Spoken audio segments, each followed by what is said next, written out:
দিলীপ ঘোষের সভার পরেই বিজেপির গোষ্ঠী সংঘর্ষে উত্তপ্ত হয়ে উঠল উত্তরপাড়া মাখলা মণ্ডল।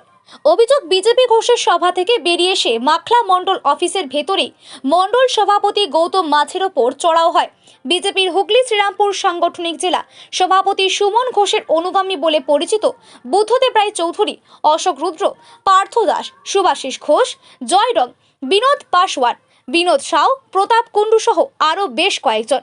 রিভলভারের বাট, ইট, বাঁশ দিয়ে মারধর করা হয় মণ্ডল প্রেসিডেন্ট গৌতম মাঝি সহ অরূপ দে, তাপস দে, রাজীব দেবনাথকে। মারধর করে আহত বিজেপি নেতাকর্মীরা উত্তরপাড়া স্টেট জেনারেল হাসপাতালে প্রাথমিক চিকিৎসা করিয়ে উত্তরপাড়া থানায় অভিযোগ দায়ের করেন। মণ্ডল সভাপতি গৌতম মাঝির আঘাত গুরুতর থাকায় তাকে একটি বেসরকারি নার্সিংহোমে ভর্তি করা হয়। গুরুতর আহত মণ্ডল সভাপতি গৌতম মাঝির অভিযোগ, জেলা সভাপতি সুমন ঘোষ আদতে পয়সা খেয়ে দল যাতে না যেতে তার জন্য সমস্ত মণ্ডল এলাকায় গন্ডগোল বাঁধিয়ে রেখেছেন। তার লোকজনেরা আজ মণ্ডল অফিসে এসে মণ্ডল সভাপতির পর থেকে গৌতমকে ইস্তফা দেওয়ার জন্য চাপ দিচ্ছিল। তিনি রাজি না হওয়ায় তাকে এবং দলের বেশ কয়েকজন পুরনো কর্মীকে ব্যাপক মারধর করা হয়। মাখলা মণ্ডলের বিজেপি যুব মোর্চার সাধারণ সম্পাদক বাপ্পা মণ্ডল এই ঘটনায় সরাসরি জেলা সভাপতিকে দায়ী করে তার পদত্যাগ দাবি করছেন। প্রসঙ্গত, রাজ্যের মুখ্যমন্ত্রী মমতা বন্দ্যোপাধ্যায় সিঙ্গুরের সভার দিনই পাল্টা উত্তরপাড়া মাখালা এলাকায় সভা করেন বিজেপির প্রাক্তন রাজ্য সভাপতি দিলীপ ঘোষ। যদিও সেই সভায় মণ্ডল কমিটির লোকজনেরা অনুপস্থিত ছিলেন, তারপরেই ঘটে এই সংঘর্ষের ঘটনা। তৃণমূলের নেতৃত্বের পক্ষ থেকে এই ঘটনায় কটাক্ষ করে বলা হয়েছে গোটা দল গোষ্ঠী দ্বন্দ্বে জর্জরিত।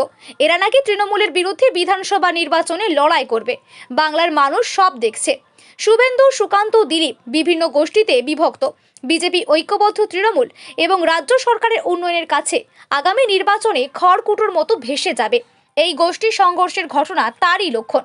যদিও এই ঘটনায় এখনো পর্যন্ত বিজেপি শ্রীরামপুর সাংগঠনিক জেলার সভাপতি সুমন ঘোষের কোনো বক্তব্য পাওয়া যায়নি। আজকে সন্ধ্যাবেলা আমাদের বিজেপি মণ্ডল অফিসে আমাদের প্রেসিডেন্ট গৌতম মাঝি ও রাজীব দেবনাথ দুজনে বসেছিল। হঠাৎ মণ্ডলে 10-12 জন এসে সোজা ঢুকেই বলে, সুমন ঘোষের নেতৃত্বে আমরা এসছি, এই মণ্ডল আমরা চালাবো, হ্যাঁ আগামী দিন আমরা চালাবো। সুমন ঘোষ মানে জেলা প্রেসিডেন্ট সুমন ঘোষের নেতৃত্বে আমরা এসছি, আমরা এই মণ্ডল চালাবো, তো তোমাকে এক্ষুনি রেজিগনেশন দিতে হবে, হ্যাঁ বলে অনেকক্ষণ ধরে প্রেসার কিট করতে থাকে।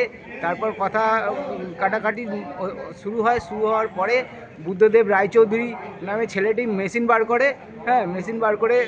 বন্দুক বার করে গৌতম মাঝিকে ধরে। গৌতম মাঝিকে বলে, তুমি গৌতম মাঝি মানে আপনাদের মণ্ডল প্রেসিডেন্ট, আমাদের মণ্ডল প্রেসিডেন্টকে ধরে। মণ্ডল প্রেসিডেন্ট বলে, না আমি কোনোভাবে সই করব না।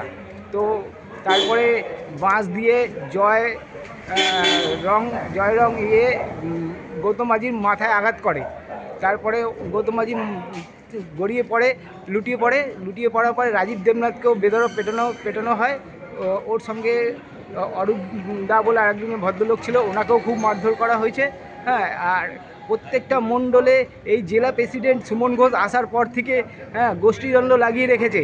হ্যাঁ, আজকে যে ঘটনা ঘটেছে, হ্যাঁ গৌতম মাঝি হয়তো মার্ডার হয়ে যেত, আমরা ঠিক সময় না এসে পৌঁছালে।